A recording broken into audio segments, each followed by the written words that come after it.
Kalau masalah diusir masih lumayan, saudara.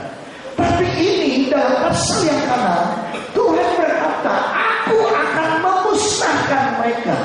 Aku nyesal menciptakan mereka. Coba bayangin Bapak Ibu, kalau Anda merasa kesal kepada seseorang, atau merasa kesal kepada suami Anda, atau merasa kesal kepada istri Anda, merasa kesal kepada anak Anda, atau merasa kesal terhadap orang tua Anda, kira-kira di mana? Apakah rasa baik? Apakah rasa kata-kata yang ramah, kata-kata yang lembut, kata-kata yang membahagiakan yang akan Anda katakan? Ada kata-kata, kau orang asal kau, diam kau, mainnya bukan main. Saudara, mengapa?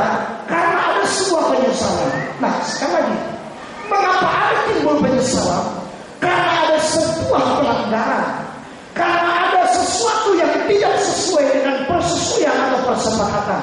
Saudaraku dikasih oleh Tuhan Yesus Kristus, maka kita melihat di sini, saudara, kejahatan itu kita akan lihat bersama-sama bahwa kejahatan itu ada dua bagian. Kejahatan itu adalah perilaku yang bertentangan dengan nilai-nilai dan norma yang berlaku. Sekali lagi, kejahatan itu adalah hal-hal yang bertentangan dengan nilai-nilai dan norma-norma yang berlaku. Biasanya kalau orang timur, orang Indonesia, orangnya sopan, saudara. Kalau jalan dari depan orang, contohnya ada orang duduk sama-sama, maka dia akan buat tangannya begini, mau izin. Saudaraku, tapi untuk zaman sekarang sudah zaman orang melakukan itu. Dan dia akan jalan seenaknya, walaupun orang-orang itu yang duduk di depan itu atau yang harus dilewati, dia seolah-olah tidak peduli, dia cuek aja. Dia anggap itu semua seperti sampah, lalu dia berjalan lewat saja dengan gagahnya. Tapi secara kudus oleh Tuhan, artinya itu menunjukkan bahwa etika itu sudah mulai hilang, bahwa norma-norma yang baik itu dari hati dan pikiran manusia sudah mulai tergerus oleh keadaan zaman. Nah, secara kudus oleh Tuhan, sekali lagi itu adalah perilaku yang bertentangan. Maka itu sebabnya kita kepada anak-anak kita katakan begini ketika kita ada tamu, lalu kita katakan salam yuk, salam. Itu om, itu opung, itu apapun, itu lain, itu siapa saja salam. Bahkan kita mengajar kepada anak-anak, kalau anak kecil diajar untuk nyalak orang lain, itu sangat takut. Ya cium, taruh tangan di kepala. Tapi coba kalau orang udah dewasa, salamnya pun salam sekedar, hanya tersentuh selesai. Salam pun dikasih oleh Tuhan Yesus Kristus. Rasa hormat itu sudah tidak ada lagi. Rasa hormat dan rasa segan kepada orang-orang yang tua sudah mulai terkikis. Nah, Bapak Ibu dikasih oleh Tuhan, yang kedua, kejahatan itu ialah dengan sadar berbuat dengan cara yang bengkok atau yang salah. Sadar, tahu itu hal yang jelek, hal yang jahat, tapi dia kerjakan, itu adalah sebuah kejahatan. Kejahatan itu adalah sifat. Kejahatan itu menjadi sebuah tabiat. Karena jika seseorang tidak berbuat jahat, maka hidupnya merasa tidak nyaman. Hidupnya merasa tidak oke kalau dia tidak berbuat jahat. Saudara-saudaraku dikasih oleh Tuhan, sementara jahat itu ialah perbuatan yang merugikan orang lain. Segala perbuatan yang merugikan orang lain, baik itu secara fisik ataupun tidak, itu adalah jahat. Maka kita berkata kepada orang yang merasa merugikan, kita berkata begini, jahat sekali kau. Saudaraku dikasih oleh Tuhan, jahat itu adalah suatu perbuatan, dan jahat itu adalah suatu sifat, suatu karakter yang selalu sudah terbangun dari awal. Walaupun dia tidak dilahirkan secara menjadi orang jahat, tetapi bisa berpengaruh oleh karena lingkungan, oleh karena situasi, oleh karena keluarga, oleh karena keadaan, dia menjadi orang yang jahat. Mungkin dia orang yang selalu tertindas, dia mungkin dulunya adalah orang yang selalu diabaikan, namun dia menginginkan keberanian dan bahkan juga menginginkan untuk menjadi orang yang berdiri sendiri. Lalu dia menjadi orang yang jahat, ingin balas dendam. Bapak Ibu saudara dikasih oleh Tuhan, saya tidak malu kalau mengatakan tentang hal apa yang ada dalam keluarga kami. Sony itu waktu di SD atau di SMP, dia berkata begini, Pak, aku harus masuk karate. Lalu saya pikir gini, saya bilang, tidak doang. Masa kalau anak pendeta mau masuk jadi main karate, ngapain? Dia bilang, iya, aku ada yang mau balas dendam aku, Pak. Aku ada mau balas dendam. Saya pikir balas dendam sama siapa? Gak perlu Bapak tahu. Aku harus masuk karate. Apa memang itu tujuan hidupmu? Nah setelah itu saya bilang gak boleh. Nah begitu masuk di mata uli, di mata uli saya nggak tahu, saudara. Lalu dia bawa pakaian putih, pakaian karate itu ke rumah. Dia bawa, dia letakkan di meja. Dia bilang, Pak, bayar ini. Ini pakaian karate ini. Iya, Bapak selama SD dan SMP Bapak nggak izinkan aku. Sekarang aku, Pak, pilihanku, aku udah masuk, aku udah datang. Sebelah untuk apa? Ada Pak dendam di dalam. Ada Pak. So itu kan kalau ngomong ke saya gitu, ada Pak, ada dendam di dalam. Ada Pak, ada. Saya bilang, aduh, badan wajah kurus krempeng. Karena waktu kelas 1, kelas 2 dia kurusnya luar biasa. Saya bilang badan kurus krempeng. Apabila engkau latihan, bisa ususmu itu hancur, bisa tulang-tulang itu keropos. Kata kau, buat dulu kau makan. Gampang saja kau buat makan. Cepat aku gemuk nanti, tekan aja. Pokoknya bayar. Saya bilang udahlah. Saya bilang sama ibu di rumah, udah bayar aja. Mamanya juga bilang, aku gak setuju. Saya bilang udah diambil, udah daftar. Mau tidak mau ini harus dibayar. Udah, bayar. Dia jalan beberapa kali, beberapa bulan dia ikuti. Saya bilang begini, saya gak suka kalau kau masuk ke dalam. Bapak gak suka kau jadi orang karate. Karena Bapak kenal banyak orang-orang yang sempat masuk dalam judo atau karate itu. Ada hal-hal yang tidak bagus dalam sifat dan karakternya. Bapak gak mau. Dia bilang, udah Pak, izinkan dulu saya jalani. Saya izinkan Bapak itu. Setengah tahun lebih saya izinkan dia. Saya bilang, gimana? Setiap pulang saya tanya, gimana karatemu? Iya Pak. Baik Pak. Saya udah beberapa tahun jurus Pak. Oh, saya bilang, coba dulu buat di depan Bapak. Dia boleh buat jurus juga. Saya bilang, mantap. Tapi Bapak tetap tidak setuju amanya. Bapak tetap tidak setuju. Biarpun kau pintar, Bapak tidak tetap setuju. Tapi udah, kalau memang itu jadi pilihanmu, jalankan. Tapi tetap Bapak tidak setuju. Karena saya pikir-pikir kalau saya larang 4 tahun, bahaya untuk anak-anak remaja. Setelah puji Tuhan, dengan sendirinya dia berhenti. Gak sampai 1 tahun, dia berhenti. Saya bilang gini, soal kenapa gak lanjut karatemu? Iya Pak, Bapak juga gak suka. Lagian aku juga gak suka lagi Bapak. Ya udah, ketemu. Setelah dikasih oleh Tuhan, jadi perhatikan baik-baik Bapak Ibu dikasih oleh Tuhan. Terkadang hal-hal yang bertentangan dengan kita, ketika kita memaksakan bisa menjadi papan rusak, saudara. Tapi ketika kita terus sholat dalam doa, tidak ada satu hal pun yang tidak bisa disentuh oleh doa. Semua bisa berubah karena doa. Katakan amin. Berikan tepuk tangan bagi yang melakukan. Semua bisa berubah karena doa. Nah, saudaraku dikasih oleh Tuhan Yesus Kristus. Sekarang kebetulan dia tidak ada di sini, sudah di Medan. Saya akan banyak cerita dulu tentang dia. Saudaraku dikasih oleh Tuhan Yesus Kristus. Dari awal dia berkata, Pak, saya harus masuk polisi. Saudara tahu, ada sempat itu baliho-baliho Kapolda. Dia bilang begini kepada saya, Pak, saya akan seperti ini. Saya bilang, iya Pak, iya. Tapi Bapak tidak kepingin. Sesuatu Bapak tidak kepingin. Dia bilang begini loh Pak, saya masuk perusahaan yang mati mati-matian Pak untuk jadi polisi. Bapak Ibu tahu, karena dia pendaftaran ke mata uli itu tinggal 2 hari lagi. Kami tidak tahu persis. Dia ngotot untuk pergi. Saya pun kewalahan dengan ibu di rumah. Tinggal 2 hari lagi. Saya hanya bilang, ya udah kalau kau masuk silakan.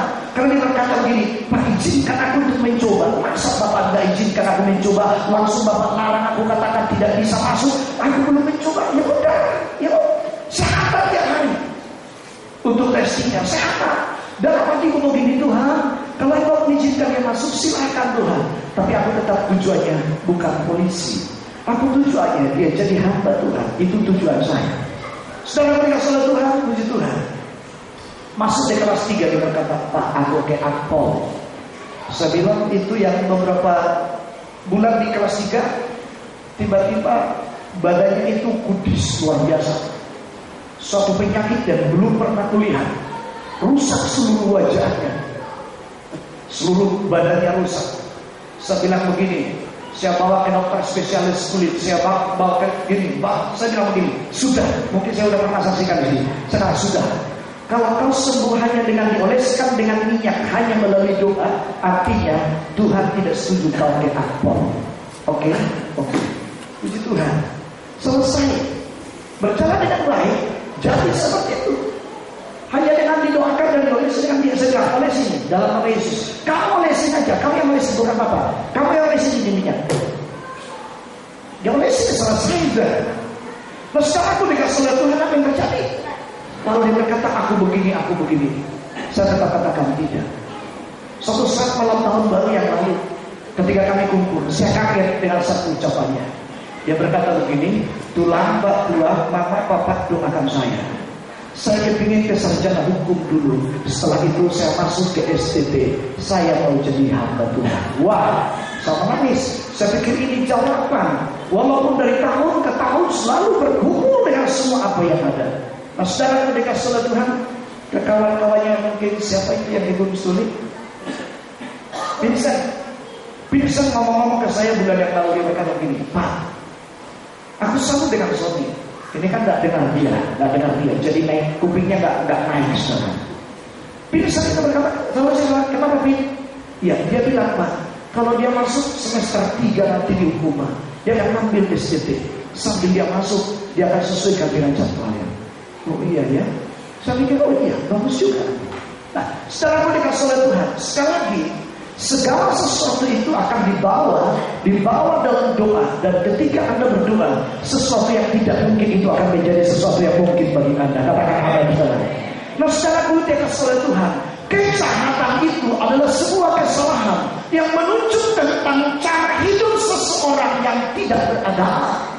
Sekali lagi yang kejahatan atau kesalahan adalah menunjuk cara hidup seseorang yang tidak beragama. Sebab tidak ada agama di dunia ini yang mengajarkan setiap orang untuk berbuat jahat, tetapi semua mengajarkan untuk berbuat baik.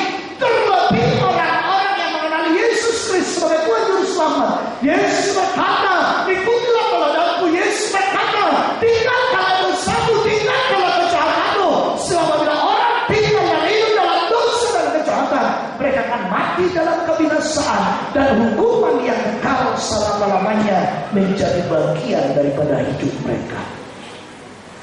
Nah, saudaraku dikasih oleh Tuhan Yesus Kristus, ada beberapa arti yang merangkap tentang kejahatan itu. Yang pertama, saudara, kejahatan itu adalah pelanggaran terhadap umat manusia. Kejahatan itu yang sering kita lakukan secara langsung adalah kepada sesama. Ketika kita melakukan satu kesalahan terhadap orang lain, itu adalah kejahatan. Kita bersentuhan. Dan kejahatan ini ada dua hal. Ada kejahatan yang tidak disadari atau tidak disengaja, dan ada kejahatan yang disengaja, yang sudah dirancang dari awal. Beberapa hari, beberapa tahun, beberapa lama yang lalu dia sudah rancang. Tapi ada kejahatan yang tidak disengaja, dan bahkan yang tiba-tiba juga pun dia tidak tahu mengapa dia harus berbuat yang demikian. Saudara, kalau Anda lihat Anda di mana? Apakah Anda melakukan kejahatan dengan sengaja atau tidak sengaja? Kalau Anda berkata aku tidak sengaja, nah oke, kalau Anda tidak sengaja, tetapi ada satu pribadi yang mengawasi kita. Apakah kita sengaja atau tidak sengaja? Apakah kita sudah mulai rencanakan itu beberapa hari yang lalu atau tidak? Ada satu pribadi yang menyintai dan melihat dan mengawasi kita, yaitu Tuhan Allah lewat Rohnya. Dia ada di mana-mana mengawasi kita. Dia mengawasi mata Tuhan tertuju kepada semua orang, mengawasi orang-orang yang jahat dan orang-orang yang baik, tidak luput dari pengawasan Tuhan Allah. Saudara dikasih oleh Tuhan Yesus Kristus, kejahatan itu atau pelanggaran atau dosa itu terhadap Tuhan Allah itu yang kedua. Tadi adalah kejahatan terhadap sesama manusia. Sekarang yang kedua, kejahatan terhadap Tuhan Allah.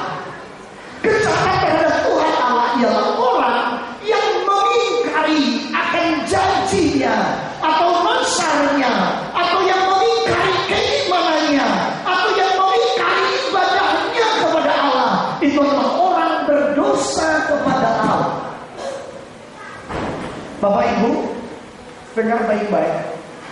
Jangan Anda pikir bahwa kalau kita berdosa kepada Allah itu langsung mengutuki Allah. Enggak.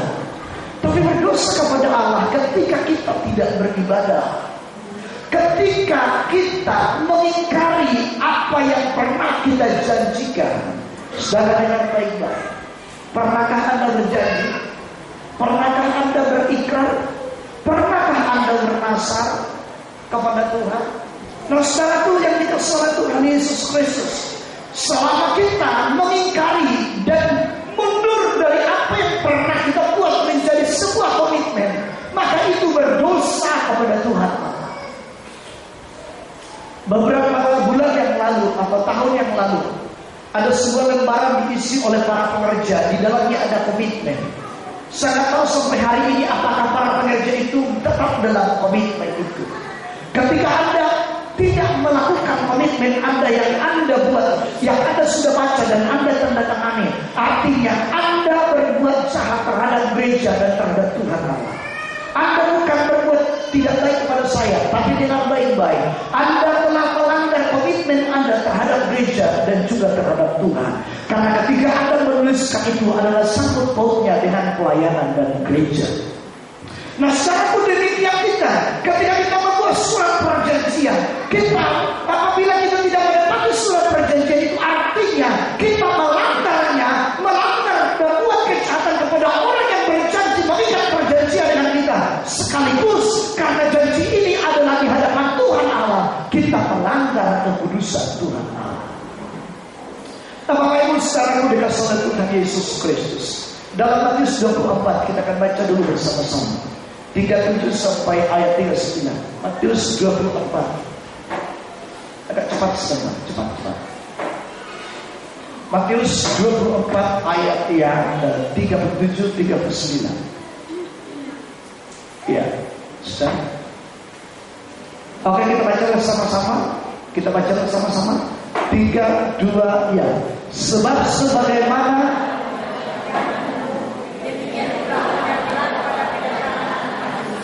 terus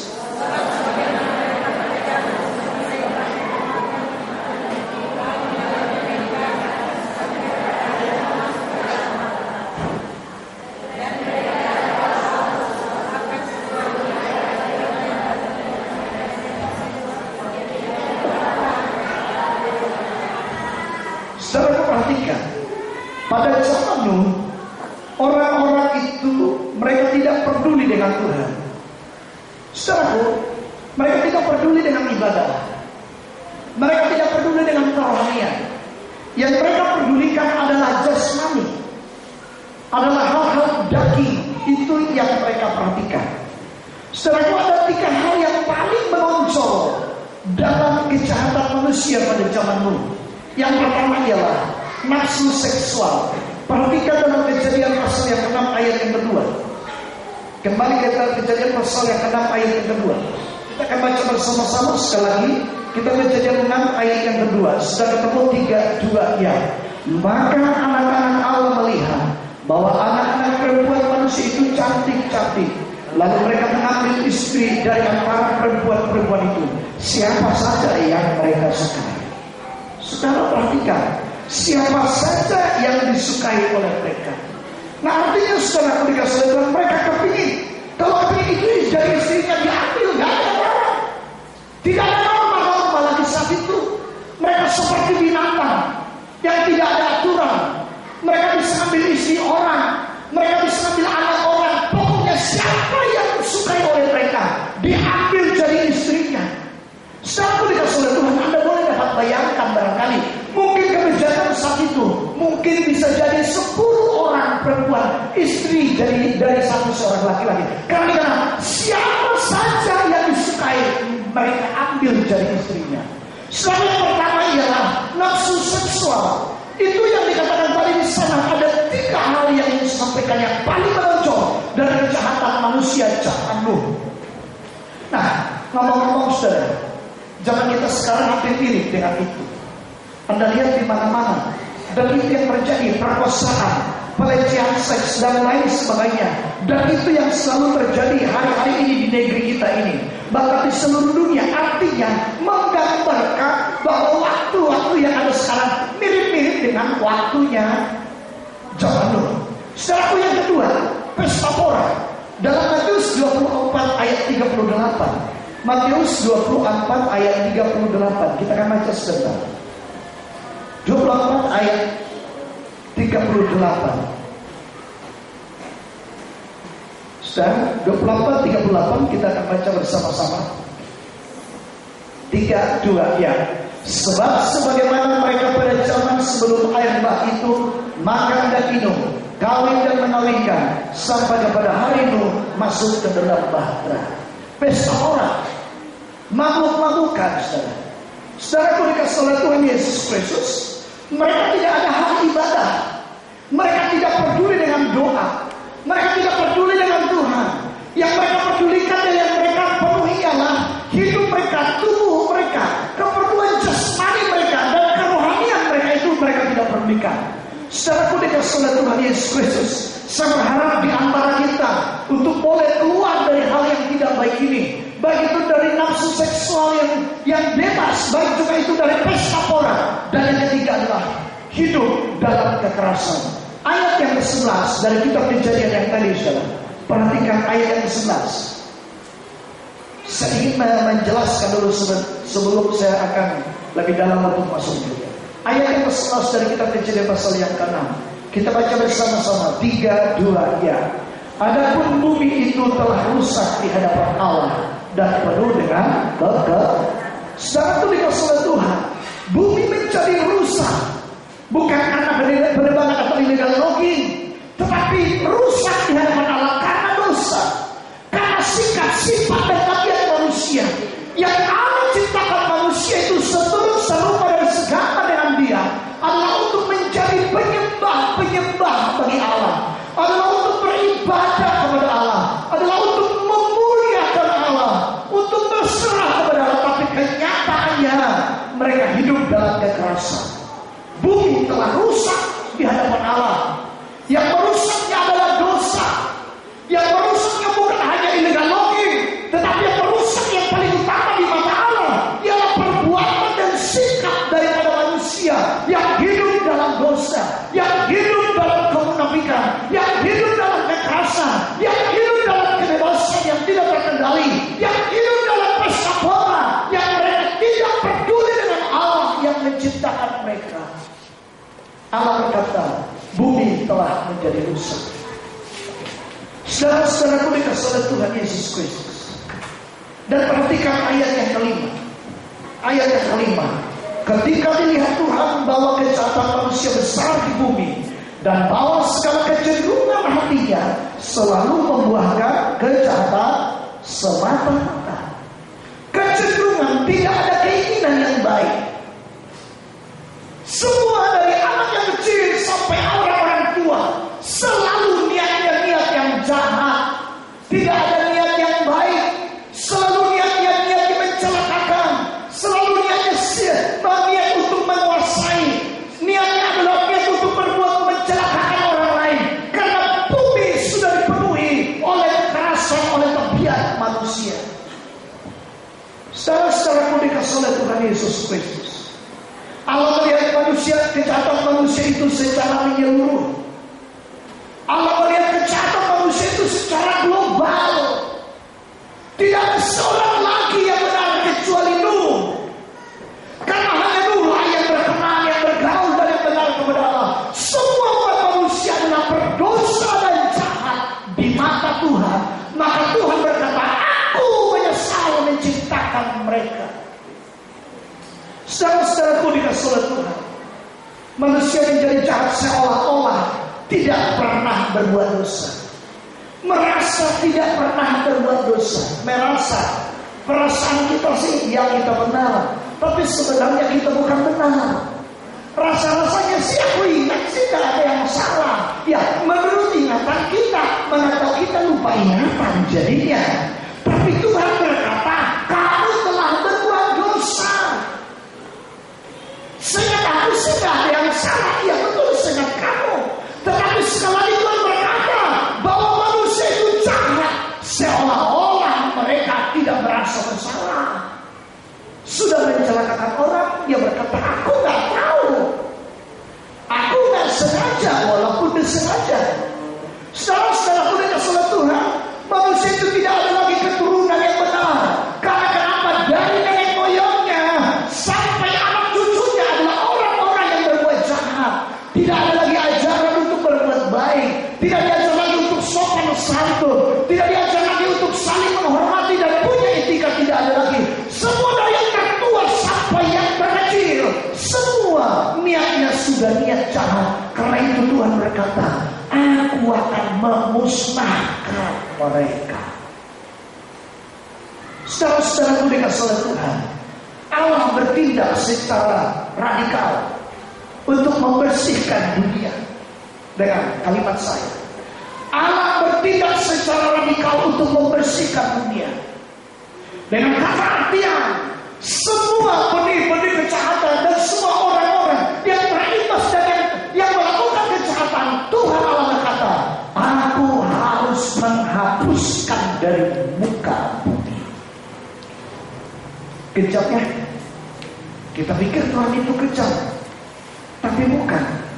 Tuhan itu gak kejam. Tuhan itu udah berikan kelonggaran bertahun-tahun, ratusan tahun, tapi justru manusia itu tidak mau berbalik. Nah, saudara-saudaraku dikasihi oleh Tuhan Yesus Kristus, kita lihat dalam Mazmur 36 ayat yang kelima. Inilah modelnya orang-orang jahat. Mazmur 36.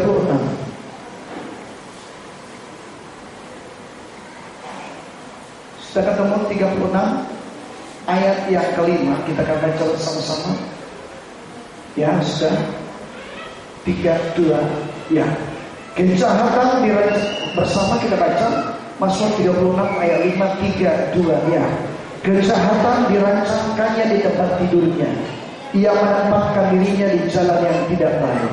Apa yang jahat tidak ditolaknya. Saudara, ini orang-orang jahat. Kejahatan itu dirancang tiba-tiba, tapi kejahatan itu dirancang jauh-jauh sebelum hari. Atau dikatakan di sana, kejahatan dirancangnya di tempat tidurnya. Nunggu sambil dia berbaik, dia rancang. Oh, kalau begini. Begitu ada di sana, dicegah di sana, diambil di sana, dihantam, dimasukkan ke dalam, dibuang. Kan begitu. Itu dirancang. Dikatakan di sana, Mazmur berkata, dari Daud ini, Daud berkata, kejahatan dirancangkannya di tempat tidurnya. Ia menempatkan dirinya di jalan yang tidak baik. Bukan maksudnya jalan raya, tapi cara itu maksudnya. Dengan gaya hidup yang tidak baik, dengan cara yang tidak baik, dia tempatkan dirinya di sana. Maka apa yang jahat tidak ditolaknya. Semua ditelan, semua dikerjakan, semua diambil, semua untuk dia, dan semua dilakukan asal dia populer, asal dia terkenal, asal dia menjadi kaya, asal dia menduduki suatu jabatan. Semua dilakukannya. Yang penting menguntungkan. Total itu adalah sebuah kejahatan. Nah, secara dikasihi oleh Tuhan Yesus Kristus, kejahatan direncanakan di tempat tidurnya. Dan perhatikan kembali Amsal 4. Kita lihat dulu dalam kitab Amsal yang keempat. Amsal yang keempat ayat 16. Sudah kita baca 16. Ya, ini modelnya orang jahat. 3 ayat 16 dari Amsal 4 16, 3, 2 ya. Karena mereka tidak dapat tidur bila tidak berbuat jahat. Kantuk mereka lenyap bila mereka tidak membuat orang dan sakit. Ini orang-orang jahat.